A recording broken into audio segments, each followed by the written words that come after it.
Tout a commencé il y a longtemps, bien longtemps sur un ancien champ de bataille quelque part dans le vieux monde. La bataille se termina dans un horrible bain de sang et les deux camps s'effondrèrent sur le terrain gorgé d'hémoglobine sous le vol des vautours. La capricieuse dame Victoire restait insaisissable pour quiconque. L'épuisement mutuel conduit à une trêve durant laquelle les chefs des deux camps tentèrent de parlementer. Pendant que leurs chefs discutaient, les soldats s'écroulèrent sur place, profitant du répit qui interrompait le carnage. Mung, le chef d'une petite bande d'orques, était assis à côté de son premier sergent et se livrait à son passe-temps favori, l'exhumation de crottes de nez. Après avoir remporté cette épreuve passionnante grâce à une manœuvre à droite partant du haut vers le bas, Mung expédia d'une pichenette la petite boule verdâtre au loin.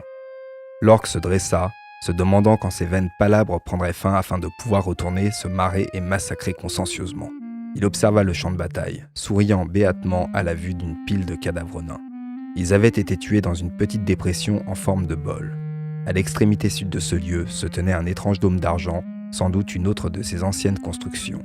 C'était contre ce dôme que Munk reposait sa tête à cet instant. Agacé de n'avoir que ses dents à sucer et poussé par un fort grondement de son ventre, il commença à gratter le sol détrempé dans l'espoir d'y trouver un ou deux vers de terre bien juteux à grignoter. Ses griffes émoussées par la bataille heurtèrent quelque chose de dur et lisse. Il tira, mais en vain. Il gratta, rien ne se passa. Puis il poussa. Quelque chose s'enfonça, quelque chose d'autre cliqua, et un troisième quelque chose fit entendre un puissant sifflement. Ce troisième quelque chose était la paroi d'un antique bâtiment qui glissa vers le haut, laissant s'échapper de l'intérieur obscur un air sec et vicié. Munk, qui aurait eu de sérieux problèmes avec la lingère s'il avait porté une forme quelconque de sous-vêtement, regarda avec des yeux ronds le hall brillant qui était maintenant visible à l'intérieur du dôme.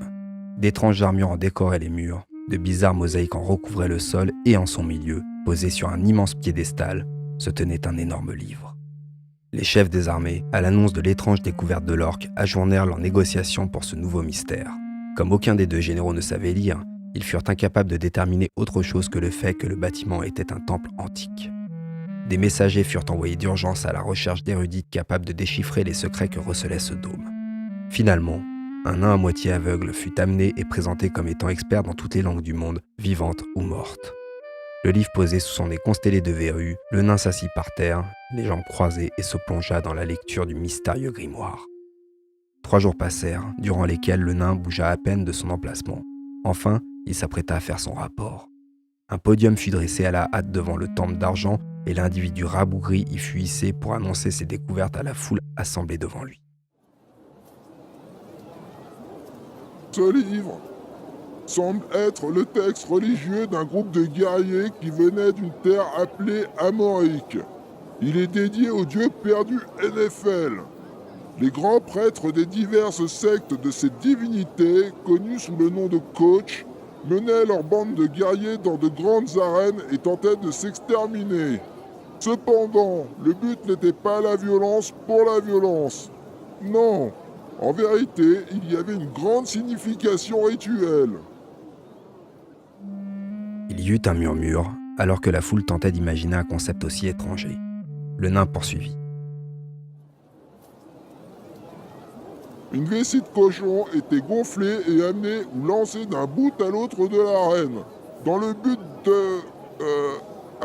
marquer. Réussir à déposer la vessie au-delà de la dernière ligne ennemie donnait à la secte un certain nombre de choses appelées points. À la fin, la secte qui avait le plus de points avait gagné. Apparemment, il n'y avait pas besoin de massacrer tous les adversaires, bien que les coachs semblent avoir encouragé cette pratique.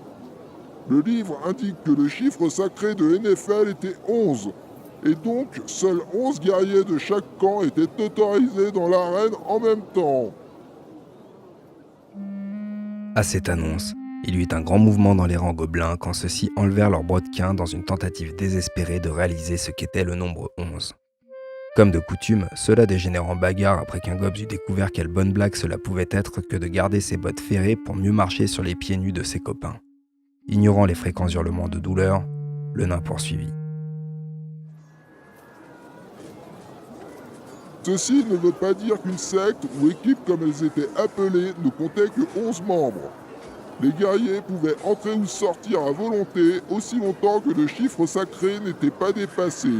Il était également permis de frapper ses adversaires à tout moment, à condition que ce ne fût point avec une arme. NFL affirmait que le corps d'un guerrier devait être sa seule arme et, bien qu'il acceptât les armures, que toutes les armes devaient être interdites. Il est écrit que l'arène dans laquelle se déroulaient ces conflits était un terrain rectangulaire à l'intérieur d'un immense bol. Tous les yeux se tournèrent et observa la forme du champ sur lequel ils s'étaient rassemblés, où d'imposantes escadrilles de vautours au ventre plein tentaient péniblement de reprendre l'air. Il me semble qu'NFL a vu notre dilemme et tente de le résoudre. Je suggère que chaque camp forme une équipe et que nos problèmes soient ainsi résolus. Un murmure d'approbation parcourut la foule et devint rapidement un tonnerre d'exclamations. À l'exception bien sûr de l'endroit où se tenaient les gobelins, qui en étaient encore à expérimenter les nouvelles et passionnantes possibilités de l'activité consistant à s'écraser les pieds. Ainsi eut lieu le premier match de ce qui devint rapidement connu sous le nom de football américain d'NFL. Une vessie de cochon fut gonflée à la grande consternation de ce dernier. Les armures du temple furent récupérées et distribuées aux guerriers choisis par les deux camps. Les équipes s'alignèrent, un chaman arbitre revêtu pour l'occasion d'une peau de zèbre fraîchement dépecée souffla dans un corps de guerre et la partie commença.